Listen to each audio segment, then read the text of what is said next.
Another point in Dura that I think is very helpful for our daily life and how we operate as human beings is the comparison of phenomena.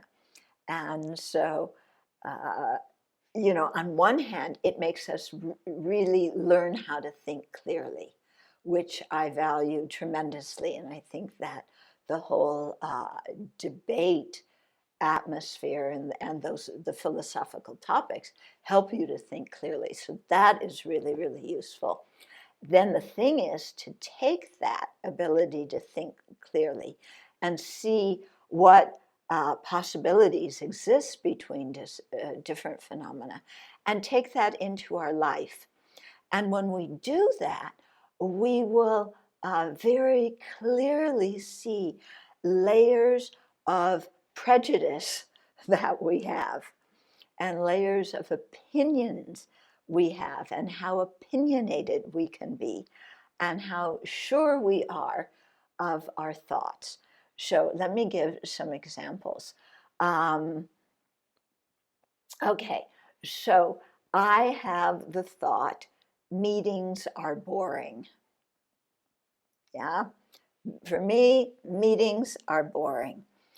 So I think that if it's a meeting, it's going to be boring. So I'm thinking that there's three possibilities between these because, there's things that are meetings and boring. There are things that are meetings, but there's no things that are meetings but not boring. There are things that are boring but not meetings, and then there are things that are neither. Okay. But even though this has, in actuality, it has four possibilities, by my thinking that it has three, every time I go into a meeting, my attitude is, this is going to be boring. How soon can I get out of here? Okay.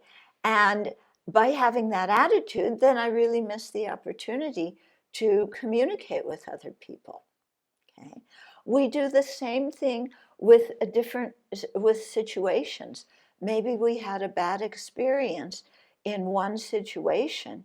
Now, every time we go into a situation that in any way resembles the previous one, we go in with an anticipation of experiencing pain or discomfort or frustration or whatever it is. And the psychologists talk about this, because we have a strong experience and then that influences how we see things in the future. But the beauty of learning, about the comparison of phenomena is it shakes us up and saying, oh, just because I had that experience in this situation before, yeah, does that mean that it's a situation of three possibilities, or could it possibly be a situation of four possibilities? Because if it's four possibilities, then I don't have to bring the past along with me so that it colors what I'm experiencing in the future. Okay, so yeah, meetings are boring, or some situation where we always we feel threatened. Yeah, when I'm around a certain kind of person, I feel threatened. Yeah, or they threaten me, and then we compare. Is this always the case? Yeah. So some people may say, when I'm with people, people who are very big in physical stature are threatening. In our mind, we think like that. Then every time we meet a person who is tall or quite robust, our mind feels threatened, especially if you're somebody who's small. Yeah, other big people don't feel this, but small people feel it. Yeah, and a friend of mine who's very tall, he really saw this one time. He rounded a corner and almost bumped into somebody and she was small and went, you know, and then he realized, oh, sometimes people, you know, can be startled or afraid of me because I'm quite big. But they, you know, that can happen in other situations too, not just threatening because of size, but threatening because of social dominance. You know, people go into certain situations, and you know, if you're in a racial context, you go in a situation, and white people always have power. Okay, or you're a woman. I'm going into a situation, the men are going to cut me off. And so you may make a situation that is actually for possibilities because not all men cut you off and not all white people are oppressive, but our mind makes it into a three possibility situation. So really thinking about these, you know, stretches our mind to include more possibilities in our relationship with different people and in our relationship with different situations, and to really see how sometimes our way of thinking really narrows our mind when it doesn't need to. Okay? So similarly, you know, especially at least now in America, the politics are very polarized. So you hear people say, all members of this particular political party are idiots. You know, you're nodding. Yes, you know, all the are idiots. Okay, but are they really idiots? You know, look at it, and you know, how many possibilities exist between people in this political party and people who are stupid or, you know, don't think about things clearly. Yeah. Well, there are people, you know, are there people who are both all the time?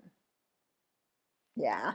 Does everybody from this political party, yeah, all the time, is there something that is both? Are they all the time idiots? Yeah. Or in a certain situation, you know, if you needed help with something, yeah. I mean, we go to people who are car mechanics who may be of a totally different political party. Or people, we go to doctors who may be of a different political party. But it's not like they're idiots in every aspect of their life. Yeah. So is there really anything that is both of them? Okay. And to really ask ourselves there. And then is there somebody who is a member of that party, but not an idiot, not ridiculous? You know, are there people who are ridiculous who are not members of that party? Of course. Are there people who are neither? Yes. Okay. So this kind of thing is really very helpful to fine tune our speech so we don't make these generalized statements that push people's buttons. Because I think that's one of the reasons why things are so polarized now, is that people use generalized statements. And as soon as you make a statement like that to somebody who belongs to a certain group, it triggers their statement about the people who belong to your group. And then what we're doing is we're talking to stereotypes. We're not talking to actual human beings. Okay? So this, I think, is something really very, very important, and a way that if we apply what we learn in Dura to our life, it can be very, very helpful to us.